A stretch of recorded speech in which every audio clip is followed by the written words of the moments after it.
فلما ذهب عن إبراهيم الروع وجاءته البشرى يجادلنا في قوم لوط. پھر جب ابراہیم سے گھبراہٹ دور ہوئی اور ان کو خوشخبری مل گئی تو انہوں نے ہم سے لوط کی قوم کے بارے میں ناز کے طور پر جھگڑنا شروع کر دیا.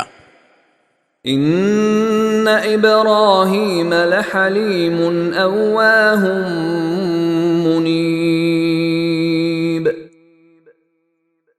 حقیقت یہ ہے کہ ابراہیم بڑے بردبار، اللہ کی یاد میں بڑی آہیں بھرنے والے اور ہر وقت ہم سے لو لگائے ہوئے تھے. یا ابراہیم اعرض عن هذا انه قد جاء امر ربك وانهم آتيهم عذاب غیر مردود.